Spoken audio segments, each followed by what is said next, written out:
Po nuotykių Japonijoje mes nesnaudžiame ir toliau tęsime Formulės 1 kovas. Šį kartą mes apsistosime neįprastai vėlai vykstančiose Bahreino Grand Prix lenktynėse ateinantį savaitgalį. Turime pakankamai nemažai intrigos ir turime pakankamai nemažai ką aptarti. Taigi, aš esu Dominykas ir sveiki atvykę į 2025 Bahreino Grand Prix savaitgalį.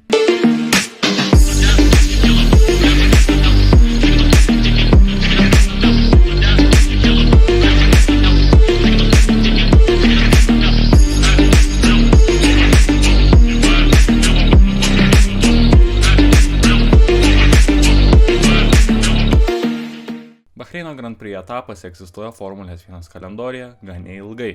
Pirmą kartą Bahreino tarptautinėje trasoje buvo lenktyniauta tik 2004-aisiais. Tai buvo pirmos lenktynės Formulės 1 artimuosiuose rytuose per visą istoriją. Tada lenktynių nugalėtojų tapo Michaelas Schumacheris, užėmęs pole poziciją, o po jo sekė jo komandos draugas Rubens Barrichello.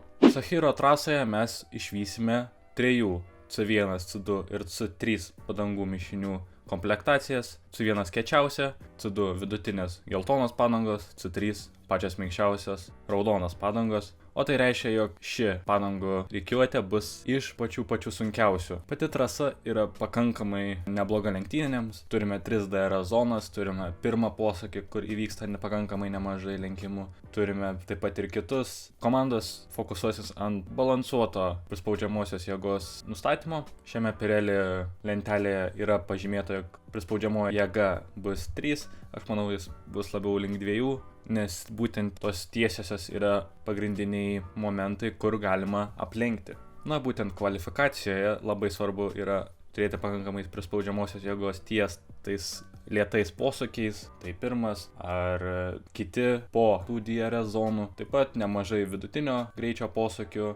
Tai mes matysim, kaip ir minėjau, subalansuotą automobilių nustatymą. Šį savaitgalį turėtų lenktynių strategijos būti 2 sustojimų. Kai buvo pernai, tai buvo su soft, hard, soft padangomis. Šiemet nežinia, kaip bus, nes Kinijoje, kur charakteristika ir būtent stresas padangų yra labai panašus, turėjome vieną sustojimo strategiją, tai aš labai bijau ir labai tai sugadintų vaizdą ir būtent strategiją vieno sustojimo, bet labai tikiuosi, kad turėsime 2 privalomus sustojimus. Mano įsimintiniausias momentas šioje trasoje – Sergio Perezo pergalė. 2020-aisiais turėjome ne vienas, o 2 lenktynes Bahreino trasoje dėl tuo metu vykusios pandemijos. Pirmasis lenktynes, kurios vyko dabartinėme trasos išdėstyme, laimėjo tuometinis Mercedes pilotas Lewisas Hamiltonas. Po savaitės įvyko antrosios lenktynės, kur situacija susiklostė daug įdomesnė. Sahiro Grand Prix lenktynėse buvo naudojama išorinis trasos išdėstymas, kuris buvo beveik 2 km trumpesnis nei dabartinė trasos konfiguracija. Lenktynės prasidėjo įspūdingai, Hamiltoną pakeitęs Russellas aplenkė Valtterį Bottasą, o kova tarp Verstappeno, Leclerco ir Perezo baigėsi Verstappeno ir Leclerco avarija bei Perezo nusileidimu į paskutinę poziciją. Saugos automobiliui pasibaigus ties 20 ratu, Perezas peržengė 10-ko ribą, o paskui po Mercedes sustojimų fiasko, Perezas, Okonas ir Strollas baigė lenktynes ant podiumo. Pernai situacija buvo netokia įdomi. Pirmosios sezono lenktynėse tęsėsi Maxo Verstappeno dominavimas, kuris atėjo iš 2023 ir laimėjo lenktynes Sahire. Antras buvo minėtas Sergio Perezas, o trečias meistriškai Leclerc'ą aplenkęs Carlosas Sainzas. Ir dabar metas spėjimams. Nuo šio video keičiasi šiek tiek, kaip mes darysime šios spėjimus, nes aš noriu, kad jums būtų įdomiau, ne vien kažkaip pateikti savo spėjimus, aš noriu, kad su kažkuo pasikonkuruoti ir kadangi aš neturiu nei vieno Formulės 1 draugo, kur galėčiau paskambinti ar pasikonkuruoti savo spėjimais, aš pateiksiu tokį modernų pasiūlymą ir nežinau, parašykite komentaruose, jeigu jums tai prilips. Ir taip pat turiu tokią idėją, kad aš galiu įveikti dirbtinį intelektą. Taip, aš eisiu prieš dirbtinį intelektą ir turėsime tokį segmentą, tai yra Dominykas prieš dirbtinį intelektą ir aš noriu įrodyti, kad Formulės 1 gerbėjai ir Formulės 1 tokie geekai ir kaip aš turinio kūrėjai vis dar pranoksta dirbtinį intelektą ir žinome, ką mes šnekame ir mūsų nepakeis dar greitai šitas prietaisas. Taigi savaitgalio pažiba pagal mane yra Carlosas Sainzas, prastas sezono startas, 3 kvalifikacijos, 4 jeigu skaičiuosime sprinto kvalifikaciją, ir visos buvo pabaigtos žemiau Aleksanderio Albono. Kodėl aš manau būtent dabar Sainzas iškils, nes matėme iš prieš sezoninio testavimo, jog šioje trasoje Williams yra ganėtinai greiti. Sainzas buvo pats greičiausias iš visų testavimų ir aš manau, kad Sainzui šita trasa yra palanki, jis čia yra tiek 2024, tiek 2022 užėmęs podiumo pozicijas, jis mėgsta šitą trasą ir aš manau, jog mes sulauksime pagaliau iš Sainzo gero rezultato lenktynėse. Dirbtinis intelektas pasirinko Kimi Antonelli ir jis argumentavo savo pasirinkimą kaip Kimi gerą formą pastaruoju metu, Mercedes labai gerai atrodo ir kad Antonelli per prieš sezoninį testavimą parodė pakankamai neblogą rezultatą ir buvo vienas greičiausių laikų pirmoje dienoje. Savaitgalio dugnas, aš spėju, jog bus Oliveris Biermanas. Kažkaip manau, jog Haas šioje trasoje ir šį savaitgalį bus kiek prasti ir geras Biermano toks rezultatas šį savaitgalį turėtų užsibaigti. Savaitgalio dugnas pagal dirbtinį intelektą yra Liamas Lawsonas. Šį pasirinkimą lėmė prasta Lawsono forma, tiek Red Bull, tiek Racing Bulls Japonijoje, stresas milžiniškas ir nukritęs pasitikėjimas savimi. Aš manau, yra tiesos šiuose žodžiuose. Lawsonas išties atrodė pakankamai nuviliančiai Racing Bulls bolide, bet tai jau buvo jo pirmas lenktynės, tiek ir Tsunodas buvo pirmas lenktynės ir aš manau, jog nuvertinti visiškai lenktynininko po vienų lenktynių mes neturėtume, bet dirbtinis intelektas taip padarė ir dirbtinis intelektas pasirinko antrą savaitgalį, o galbūt ir 5 savaitgalį iš eilės pasirinkti Liamą Lawsoną. Savaitgalio komanda pagal mane yra Ferrari. Ferrari atsiveš naujus patobulinimus ties automobilio dugnu, kurie turėtų būti ganėtinai dideli. Jie pakankamai gerai atrodė per pre-season testingą ir aš manau, jog jie šiame sezone nepasiekia podiumo. Aš manau, jog šį sezoną būtent pagaliau pasieks pilnose lenktynėse tą podiumo poziciją. Savaitgalio komanda pagal dirbtinį intelektą yra Williams. Labai panašiai argumentavo kaip aš su Sainzu. Williams gana gerai atrodo šioje trasoje, puikiai Albono forma. Sainzas buvo labai geras per testavimus ir todėl tiki dirbtinis intelektas, jog Williams parodys gerus rezultatus Bahreine. Dugninė komanda, aš jau buvau užsiminęs, tai buvo Haas.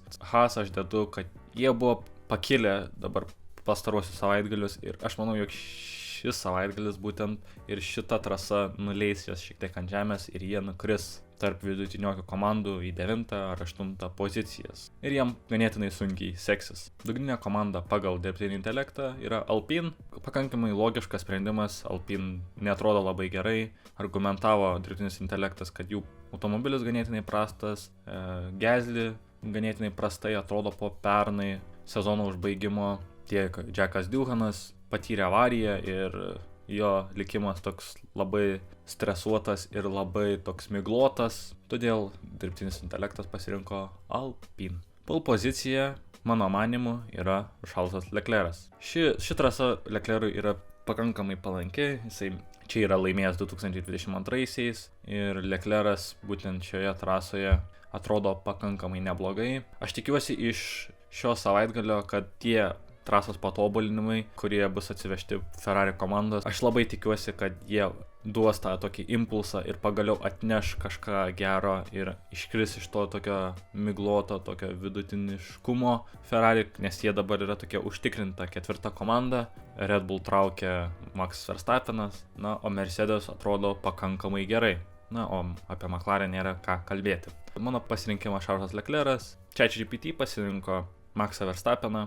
Ta pasirinkime lėmė geras rezultatas Japonijos Grand Prix, pagaliau įgauna pagreitį ir Verstappenas yra tiek pernai laimėjo, tiek užpernai laimėjo ir būtent Verstappenas yra labai geras šioje trasoje. Taigi atsižvelgdamas į istoriją ir į dabartinę Verstappeno formą, dirbtinis intelektas mano, jog Maxas Verstappenas užims pole poziciją.